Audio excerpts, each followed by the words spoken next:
Assalamualaikum warahmatullahi wabarakatuh. Halo semuanya, perkenalkan nama saya Najwa Salsabila dengan NIM 1012241167. Saya merupakan mahasiswa jurusan Teknik Geologi angkatan 24. Kelebihan dan kekurangan.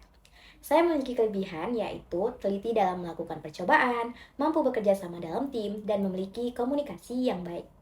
Namun untuk kekurangan, saya menyadari masih memiliki yaitu terkadang terlalu detail sehingga memerlukan waktu yang lebih lama. Nah, untuk solusinya, saya terus berusaha memperbaiki hal tersebut dengan mengatur waktu dan prioritas yang lebih baik. Hobi.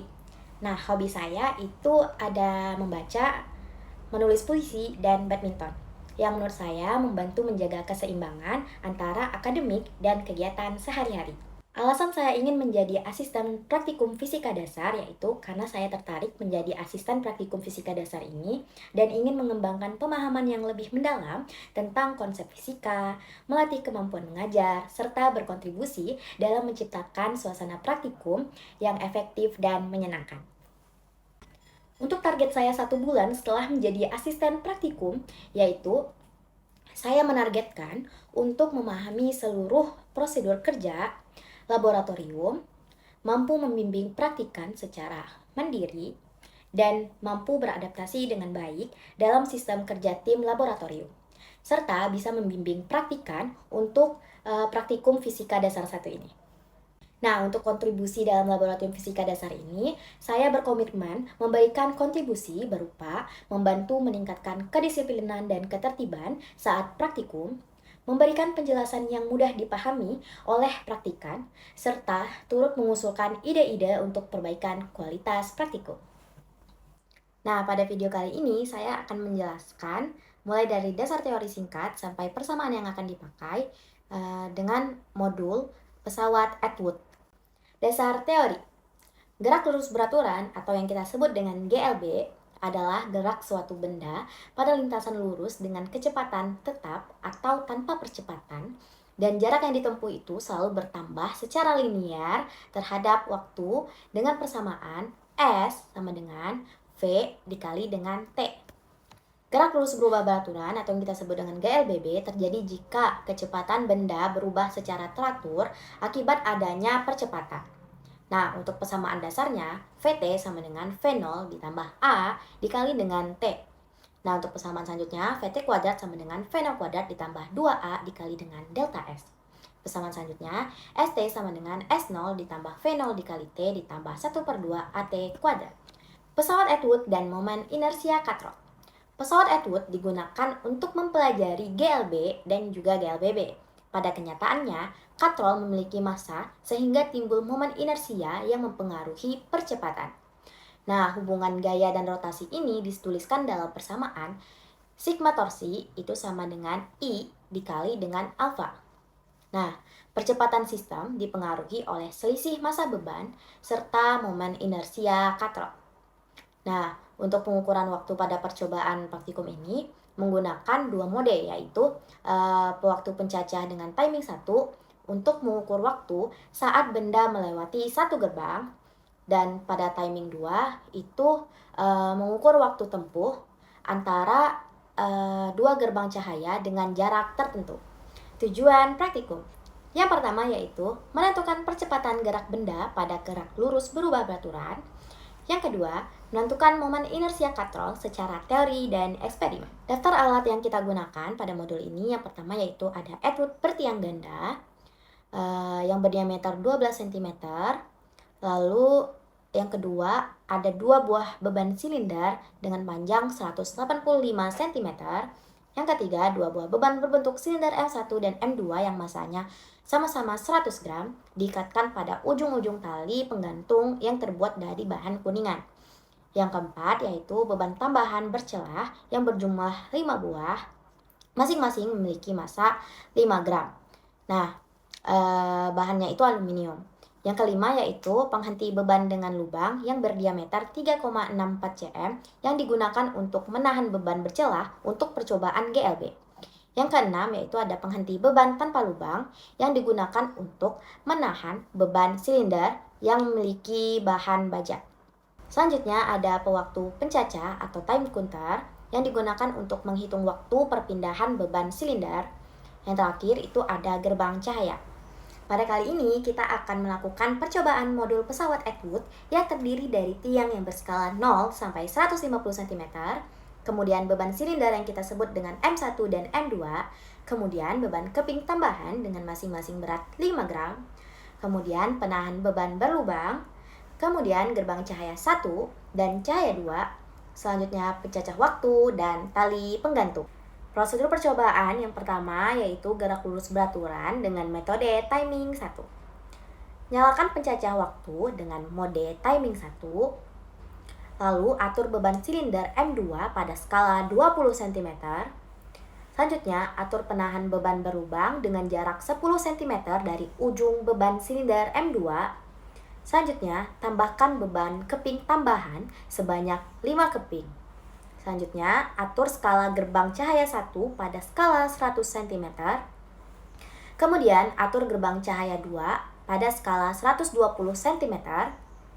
Lalu lepaskan beban M1 hingga bergerak ke atas dan beban M2 bergerak ke bawah. Namun, pastikan untuk menahan beban silinder M2 agar tidak bergerak ke atas. Nah, catat hasil yang tertera di pencacah waktu dengan nilai E1 dan nilai E2 dalam satuan sekon. Kemudian, kembalikan ke posisi semula. Lakukan hal ini yang sama sebanyak 3 kali. Selanjutnya, gerak lurus beraturan timing 2. Nyalakan pencacah waktu dengan mode timing 2. Selanjutnya, atur beban silinder M2 pada skala 20 cm dan penahan berlubang sejauh 10 cm dari ujung beban silinder M2. Selanjutnya, tambahkan 5 beban tambahan sebanyak 5 keping. Nah, selanjutnya atur gerbang cahaya 1 pada skala 80 cm dan gerbang cahaya 2 itu pada skala 100 cm. Lalu lepaskan beban M1 sehingga beban M1 akan bergerak ke atas dan M2 bergerak ke bawah. Namun, pastikan untuk menahan beban M2 ini agar tidak bergerak ke atas. Selanjutnya, hasil yang udah tercatat di pencacah waktu itu dicatat sebagai nilai waktu atau T-nya dalam satuan sekon. Kemudian, kembalikan pada posisi semula. Setelah itu, ubah posisi gerbang cahaya 2-nya dengan penambahan skala itu sebanyak 5 cm dari posisi semula pada gerbang cahaya 2. Nah, sehingga nantinya ada jarak pada gerbang cahaya 1 dan gerbang cahaya 2 sebanyak 50 cm. Percobaan 3. Gerak lurus berubah beraturan dengan timing 2. Yang pertama, nyalakan pencacah waktu dengan mode timing 2. Nah, pada percobaan ini penahan berlubang tidak digunakan. Jadi, penahan berlubangnya dicopot dulu. Selanjutnya, atur beban silinder M2 pada skala 20 cm dan gerbang cahaya satunya itu tepat di bawah beban M2. Namun, pastikan tidak mengenai sensor. Lalu, atur posisi gerbang cahaya 2-nya sejauh 20 cm dari gerbang cahaya 1. Kemudian, tambahkan 5 keping beban tambahan pada silinder beban M2 tadi. Selanjutnya, lepaskan beban M1 sehingga beban M1 akan bergerak ke atas dan M2 bergerak ke bawah. Namun, pastikan untuk menahan beban M2 ini agar tidak bergerak ke atas. Nah, hasil yang tertera di pencacah waktu itu dicatat pada nilai besar T atau waktu. Nah, dengan langkah yang sama, ubah posisi gerbang cahaya 2 dengan penambahan skala sebanyak 5 cm pada posisi semula gerbang cahaya 2, sehingga nantinya itu terdapat jarak antara gerbang cahaya 1 dan 2 sebanyak 65 cm.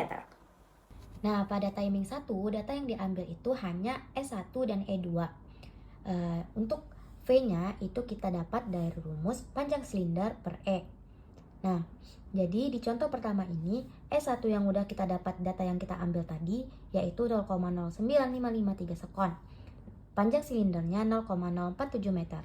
Nanti hasil dari panjang silindernya dibagi dengan E, itu didapat kecepatannya. Maka kecepatan yang didapat yaitu 0,492 meter per sekon. Begitu untuk percobaan 2 dan 3. Nah, pada timing 2, data yang diambil itu juga waktunya. Nah, tadi kita dapat di 0,20 meter, waktu yang didapat itu 0,4141 sekon. Begitu sampai 0,50 meter.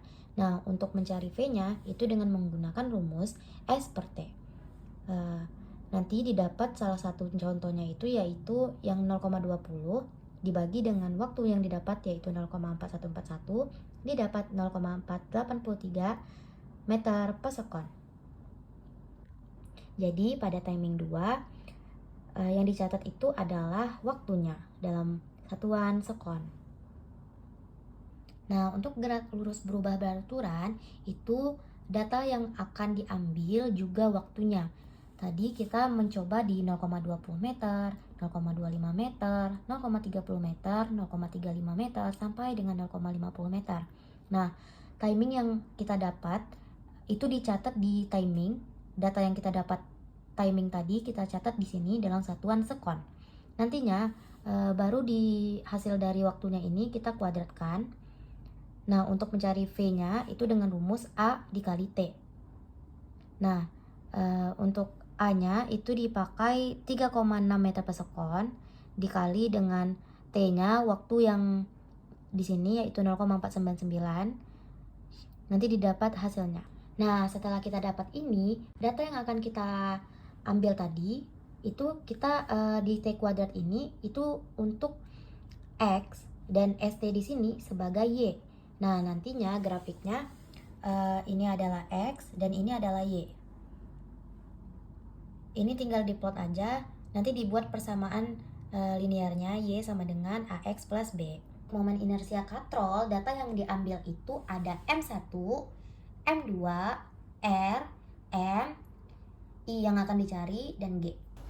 Nah, untuk persamaan yang kita gunakan pada gerak lurus beraturan pada timing 1, yaitu dengan cara V sama dengan panjang silinder dibagi dengan E. Nanti dalam satuan meter per sekon. Nah, pada gerak lurus beraturan timing 2, persamaan yang digunakan yaitu V sama dengan S per T. Jarak dibagi dengan waktu. Nantinya didapat dalam satuan meter per sekon. Nah, pada persamaan gerak lurus berubah beraturan, kita menggunakan persamaan V sama dengan A dikali T. Nanti percepatannya itu dikali dengan waktunya. Nah, tadi kan kita sudah dapat tuh T kuadrat itu sebagai X dan ST itu sebagai Y. Nah, kita plot di grafik. Nantinya kita akan mencari gradien dengan menggunakan kalkulator. Nah, pada kalkulator nantinya kita akan mendapatkan nilai M.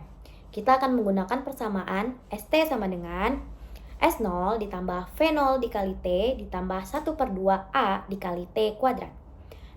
Nah, kita kan ingin mencari A nih. Tadi gradien artinya gradien sama dengan 1/2 dikali dengan A. Artinya A itu sama dengan 2 kali gradien. Tadi kita sudah dapat gradiennya dari kalkulator tuh.